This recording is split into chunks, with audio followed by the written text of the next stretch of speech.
Neighbours, everybody needs good neighbours with a little understanding. You can find the perfect blend.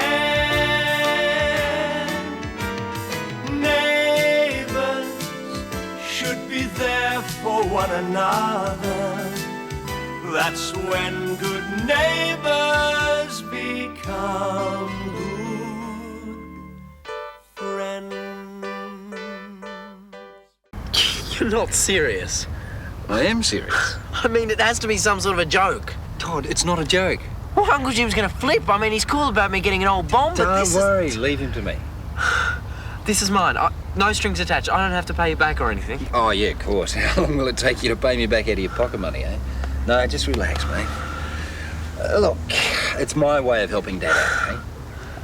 I remember what I felt like when Dad bought me my first car. I mean, it was nothing like this, mind you, but it was everything I wanted at the time. I figured, why shouldn't you have whatever you want, eh? Wow. Yeah, and besides, it feels like you're as much a brother to me as Scotty anyway. I am. Yeah. Paul, anything you want done at all. I mean, you want your car washed, your house cleaned, I'll work at last. If there's anything you just have to ask me and I'll do it. I can't think of anything right now. Except, I'll tell you what you could do for me. You could give a little bit more thought to what really happened on the roof that day. Well, what do you mean? Well, I don't know. I'm practically certain that I remember you saying something about warning Glen to be careful. If you could remember that more clearly, it really would help. Right. So that's what this is about. Yeah. Of course, if you could remember that Glen was actually mucking about, you know, being a bit careless, then that'd even be better. All right. And what do I get for that, Paul? Do I get a car phone and a CD? Well, no, thank you. Oh, come on, Todd. Look, I'm not interested, okay? Oh, come on, let's talk. Let's not be hasty.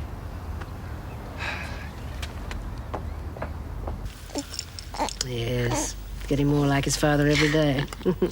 You know, when Paul was a baby, he used to wave his arms around exactly like that. Really? They all have their funny little quirks, even at this age. You'll notice that when you have another one. I don't know when that might be. I suppose you feel that one's still enough, do you? No, it's not that. So when do you think your new tenant will be moving into the Mangel house? Oh, well, it mightn't be for quite some time. I didn't think you'd want to keep it vacant for too long, not when it could be making money for you. Oh, well, it's well worth waiting for the right tenant. This mystery tenant's really impressed you, hey? Well, I suppose I can tell you. I'm keeping the house for Glen. I haven't said anything to anybody before because I haven't talked it over with him yet. Oh. Of course, he'll need extra care, but having him across the road, we can lend a hand without seeming too overprotective. Oh, and help will be available from the community care service. Well, with all that money, I thought he'd be able to buy a house of his own. A house of his own? What money?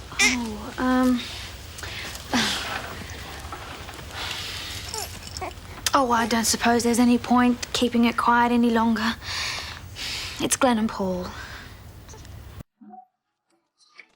Morning, Brenda. G'day, Dot. Just a sandwich to take away, please. I'm in rather a hurry. I've been trying to get hold of Helen all morning. Have you seen her? Yes, as a matter of fact. Why? To get the results of the IQ test, of course. Oh, that. I thought you'd be eager to forget about it. Forget about it? Why? Did I do that badly? No, I wouldn't say that. Well, come on then. How did I go? Not badly at all. Dorothy, please, no need to spare my feelings, eh? Out with it. All right. You'll hear it from Helen anyway. You beat me. No kidding. By how much? 15 points. 15! And what was my score? 165. Really? Fancy. That puts me into the genius category, doesn't it? Well, it wasn't a real IQ test. It's only meant to be used as a very rough guide. Oh, and you just missed out. Still, you didn't do too badly, considering. Of course they don't mean a thing. But you use IQ tests at school. Department policy, that's all. Everyone knows that lots of people with high IQs in real life amount to nothing at all. Some end up psychologically disturbed or working in coffee shops. Now, Dorothy, don't be bitter. Even somebody of your lesser intelligence should know better than that. Egg sandwich, please. Hello, darling. Hi, Gran. I've just told Helen everything. It's okay. You may as well know, Gran, we've hit rock bottom.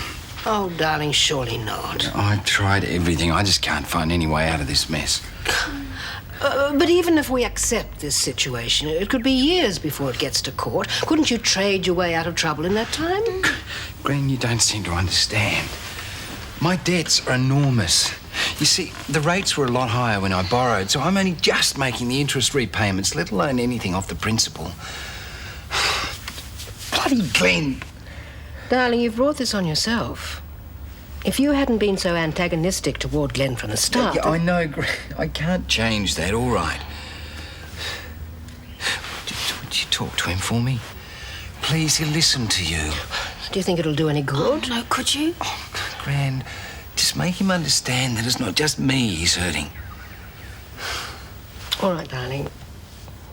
I'm seeing him later today.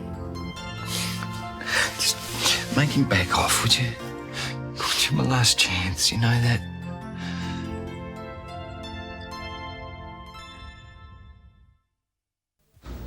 How can you stand there and tell me I'm not entitled to compensation? Of course you're entitled. Paul acknowledges that.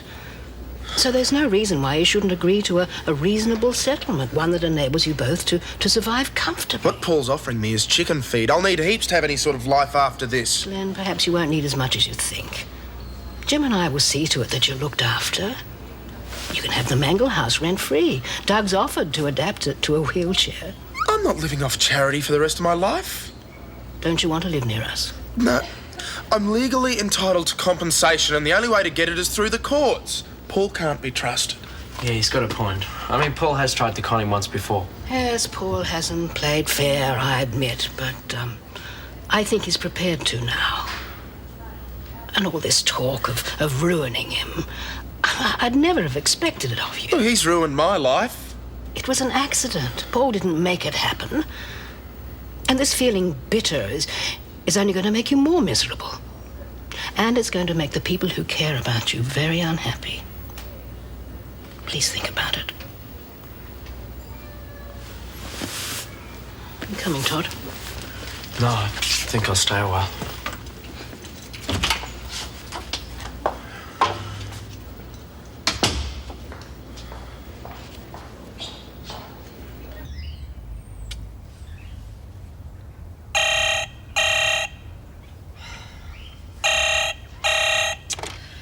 Hello.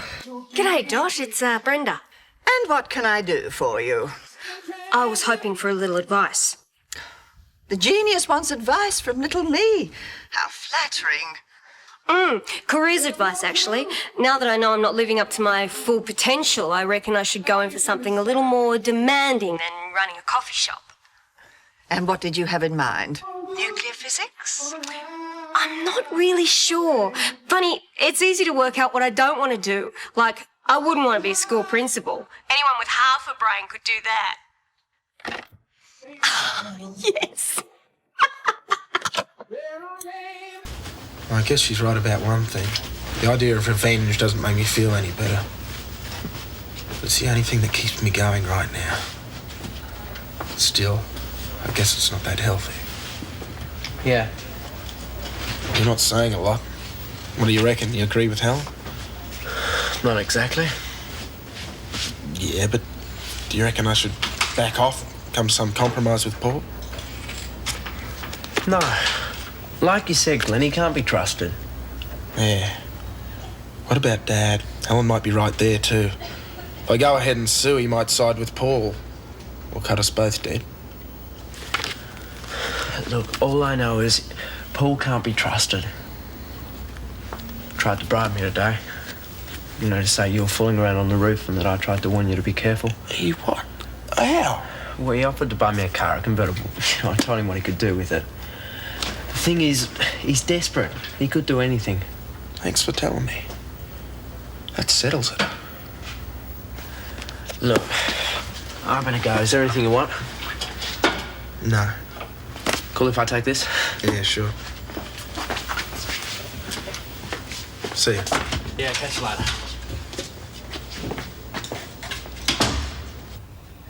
I don't know whether I got through to him or not. Yeah, well, thanks for trying anyway, Gran. It sounds like there's some hope. He may still change his mind. Paul, you'll have to talk to him again. No tricks this time. Convince him that you're genuine. No, Gran, I think I may have burnt my bridges on that one. Paul, don't be gutless. Hey, Chrissy. Well, that's what you are, gutless. Isn't it worth a try? Gran can't talk him around. I doubt he's going to listen to me. No, I may as well just kiss goodbye to everything I've ever worked with. Darling, you have to do everything you can to resolve this mess. Talking to Glen's your only option. You just can't sit there and hope for the best. What, you're saying I should go in there and grovel now, eh? If that's what it takes, yes. Maybe that's what Glen wants, to see you down on your knees. Fine, if it's worth it. OK, I shall go. I'll go. And don't come back until you've sorted all of this out. Good luck. And Paul, just remember that this is about the rest of Glen's life. It's not just business. It affects every one of us, the whole family. You know, when all's said and done, I don't think either would risk upsetting the entire family.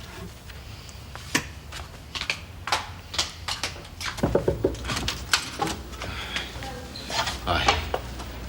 Well, fancy seeing you here. Yeah. Look, I thought we might be able to talk things over sensibly. I thought we were leaving the talk to the lawyers. Oh, no, I thought we might be able to do it without them this time. Look, Glen, I realised that I had played some pretty cheap tricks in the past and haven't been entirely honest. I just want you to know that I promise not to try anything like that again. You see, I thought we might be able to reach some sort of settlement, something that we'd both be happy with. So why the change of heart? Conscience got the better of me, I guess. With a bit of prodding from Gran, I've got to admit. See, she told me about this special rehabilitation program that you need and all the equipment that goes with it. I now realise that what I was offering before was pretty unrealistic, wasn't it? Well, what are you offering now? Well, as I said before, I'm prepared to meet the cost of all your medical expenses, plus now the cost of the rehabilitation program and all the equipment that goes with that. I mean, that goes without saying. And on top of that, I thought I might pay you what you were earning for a total of 5 years. Well, that's it? Yeah, well, look, if there is anything else you need, I'm sure we can talk about it. Nah. I reckon the lawyers can do better than that. Why don't you just tell me what you are prepared to accept then? Well, I'm not interested in making deals. I want to see you in court. I'm going to bleed you dry. Come on. Think about Dad and Gran and the whole family. All right, I know we haven't exactly been affectionate with each other in the past, but after all, we are brothers. Hey, don't try the blood is thicker than water routine on me now. You've treated me like garbage from the very beginning. You've had this coming to you for a very long time. Don't do this to me. Don't do it to Chrissy or my baby. Might make them realise what you're really like. They need me. They'll be better off without you. Everyone will. I'll tell you what. I'll give you a cut of my business, eh? Come on, it'll make you a fortune, Glen. It's going to be far more than any compensation payout you would have got. Why don't you think about that, eh? It'll make you rich. I'm not greedy, Paul. I just want everything you've got now. You don't do that. It's too late. The lawyer's already working on it. You're finished. History. You should see yourself now. Not such a big man anymore. In fact, I don't think I've ever seen anyone smaller. It's pathetic, really, isn't it? Go on, get out of here. You're not worth my pity.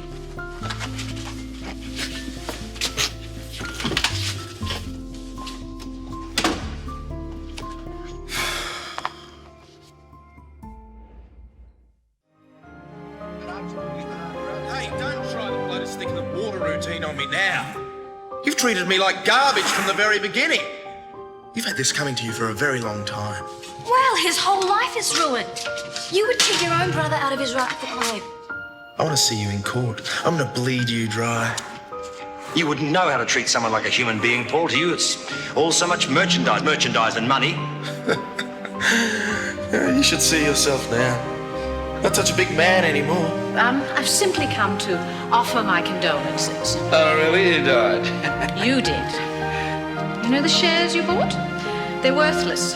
And the winner, the business person of the year is... none other than our host, Paul Robinson. You're finished. History. Past closing, but if Junior promises not to dawdle over his hamburger, I'll serve you. No, I was just looking for Paul. I thought I might get a lift home with him, but Caroline hasn't seen him for ages. Don't think I've seen him all day. But if you don't mind waiting a few minutes, I can give you a lift. You don't want to be out in this heat. Oh, no thanks. I'll wait for Paul. He's got the baby capsule in his car. Christina, I don't know if you were even vaguely serious, but never let it be said I'd failed to help someone along the road to self-fulfillment. The latest careers guide from the Job Centre and a TAFE brochure on adult education courses. You went to all that trouble for me. Don't be silly. Even a principal with half a brain has those lying about. I'm touched. So you were having me on? Never! I think it's a damn shame not to use one's talents, don't you? The careers guide is very easy to use. There are these little symbols which indicate what skills and qualifications each job calls for. Exactly what education do you have, by the way? Oh, I had to leave after third form. I had a difference of opinion with the principal of Charleville High, too. You do surprise me. Then I did 3 months of secretarial course, but I failed typing because I was growing my nails at the time. And I did half a correspondence course in accounting. Half a course? We moved. So what you're telling me is everything you know you've learnt from reading women's magazines and watching TV quiz shows. And life, Dorothy. Amazing. Guess it must be in the genes, eh? Natural ability. Imagine what it'd be like with a bit of formal training. The mind boggles. Well, I wish you luck. I wish us all luck. Guy, what was that all about? Her nose is out of joint because I beat the pants off her in an IQ test. You beat Dorothy? Yeah. What she doesn't know is I did almost the exact same test in a women's magazine a few weeks ago. I remembered most of the answers.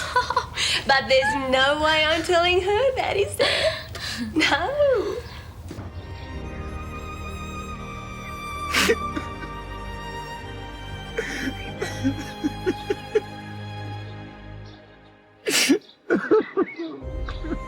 Yes, Jim, I can hear you. Can you hear me? Jim? Yes, I can hear you.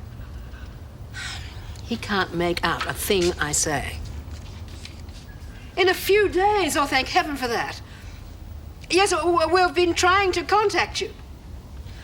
I said we've been trying to contact you. It's about Glen. Oh, this is useless. Jim? Oh. What happened? Did he hang up? Oh, I don't know. We seem to have lost the line. So you didn't get to tell him? Nope. It's going to be dreadful for him when he gets home. No, he's gonna freak. The news about Glen is bad enough, but it's so unnecessary, this feuding. Oh, how's it going to ever end? Well, with Glen ending up with Paul's fortune by the looks of things. It's also pointless. Although they despise each other, they're so very much alike. Proud, pig-headed, and very, very foolish. Should be friends. Yeah, well, it's a bit late for that. Yes. I fear that you're right. What do you think would happen if Paul did lose everything? Oh, Todd, I can't imagine.